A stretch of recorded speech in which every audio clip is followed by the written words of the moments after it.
日子，很想你，也正在喜欢你，万年年月和你零距离，不惜爱人友情。Hai, halo, apa kabar teman-teman? Semoga kalian baik-baik selalu ya. Jangan lupa like and subscribe agar aku semangat membuat video-video seterusnya. Oke. Kali ini aku akan membahas alur cerita Corner with Love. Film ini berasal dari Taiwan. Yuk, nggak usah lama-lama ya. Kita lanjut aja ke alur ceritanya. Di awal cerita, ada gadis cantik yang sedang terburu-buru ingin menemui tunangannya. Gadis ini bernama Yu Xinlei. Di dalam perjalanan, Yu Xinlei bilang kepada supirnya kalau dia paling tidak suka kalau melewati jalan yang berbelok-belok atau bersudut.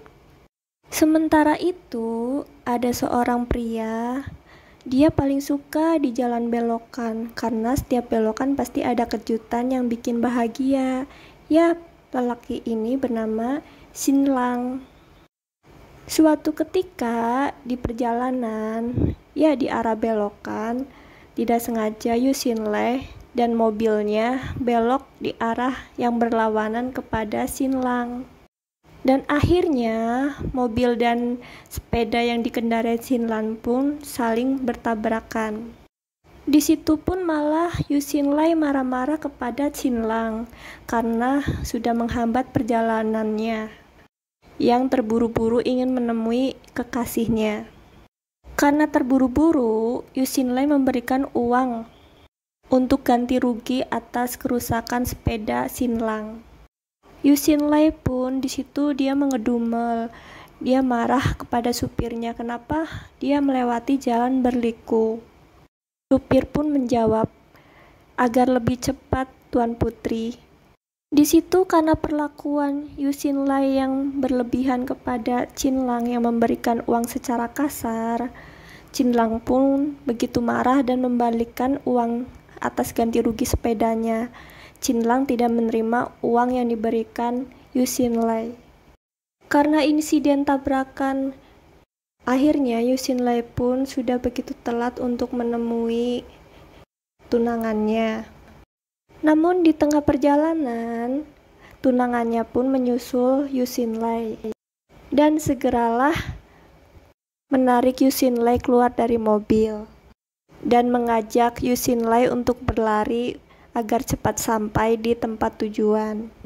Setelah sampai di tempat tujuan, tunangan Yu Xinlei pun mengajak Yu Xinlei untuk masuk di dalam ruko emas. Yu Xinlei pun bilang kepada tunangannya, kenapa kita harus masuk ke toko emas? Toko emasnya kan sudah tutup. Di situ pun tunangan Yu Xinlei memberikan kejutan manis terhadap Yu Xinlei. Toko tersebut pun ternyata masih buka untuk menunggu Yu Xinlei datang. Tunangan Yu Xinlei pun memberikan cincin idaman yang diinginkan oleh Yu Xinlei dari dulu.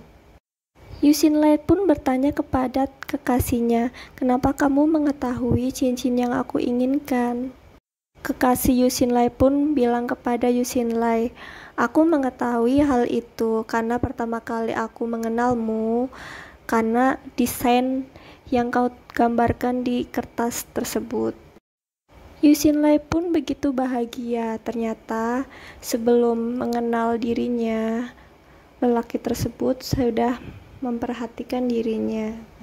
Singkat cerita, Yu Xinlei menemui orang tua pasangannya. Di situ pun Yu Xinlei berjanji kepada calon mertuanya bahwa dia akan memberikan makanan yang terenak yang disukai calon mertuanya. Namun sebenarnya Yu Xinlei ternyata tidak bisa memasak dan akhirnya Yu Xinlei pun belajar memasak dari resep-resep buku dan mengikuti instruksi masak, tapi masih juga masakannya belum enak. Karena calon mertuanya adalah orang kaya dan Yu Xinlei pun orang kaya, Yu Xinlei pun memutuskan mencari restoran yang sudah mau tutup tapi masakannya enak. untuk belajar memasak agar tidak diketahui orang-orang. Dan ternyata si koki dari restoran yang mau tutup itu adalah lelaki yang pernah ditabraknya. Di situ pun malahan Yu Xinlei berdebat dengan Xinlang. Xinlang pun tidak ingin membantu Yu Xinlei untuk belajar memasak. Karena Yu Xinlei yang ingin diajari memasak dan waktunya mepet, akhirnya Yu Xinlei pun memutuskan untuk menurunkan egonya dan meminta maaf kepada Xinlang agar diajari memasak. Karena Yu Xinlei sudah meminta maaf, akhirnya Xinlang pun menerima maafnya dan segera mengajari Yu Xinlei untuk memasak.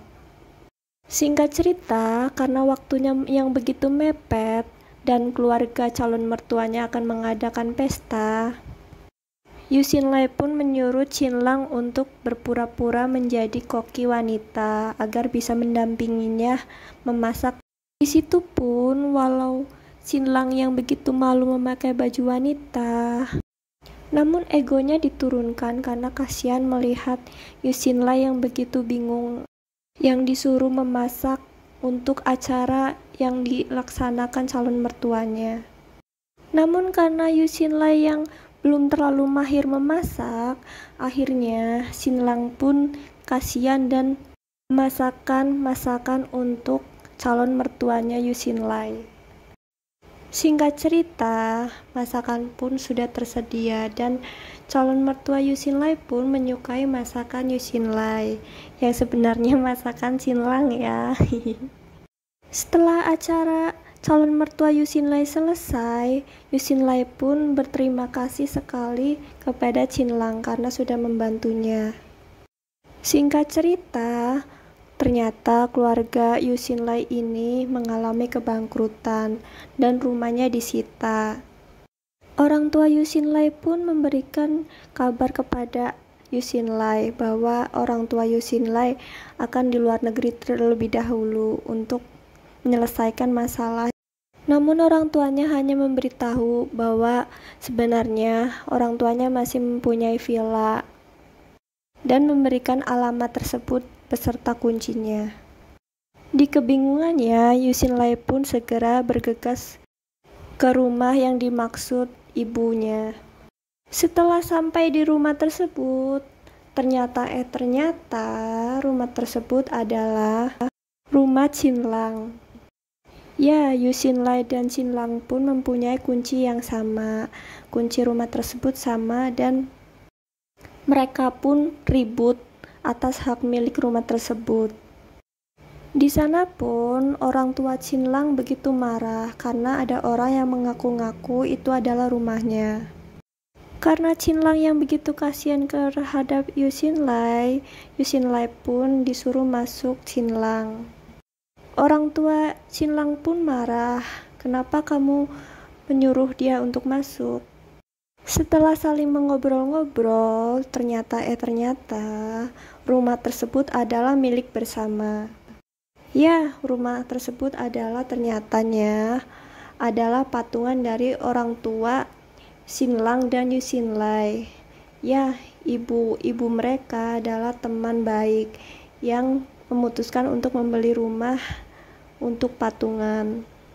Setelah mengetahui hal tersebut, Ibu Xinlang pun memperbolehkan Yu Xinlei untuk tinggal di rumah tersebut. Singkat cerita, karena Yu Xinlei dan Xinlang hidup bersama di satu atap, cinta mereka pun saling tumbuh. Ya, awalnya sih Yu Xinlei dan Xinlang selalu marah dan bertengkar ya. Tapi akhirnya Yu Xinlei dan Xinlang pun saling menyukai. Singkat cerita, ternyata orang tua Yu Xinlei pun sudah mulai bangkit dan rumah mewahnya pun kembali. Setelah Yu Xinlei kembali ke rumahnya, tunangan Yu Xinlei pun menemuinya. "Kamu di mana saja selama ini? Aku mencari kamu, Yu Xinlei." Hubungan Yu Xinlei dan tunangannya pun berlanjut. Mereka akan memutuskan untuk menikah. Namun karena Yu Xinlei sudah mulai menyukai Qinlang, Yu Xinlei pun begitu bimbang atas keputusannya. Cinta Yu Xinlei dan Qinlang pun berakhir dengan sedih. Singkat cerita, tunangan Yu Xinlei pun mengetahui bahwa Yu Xinlei menyukai koki masak yang bernama Qinlang.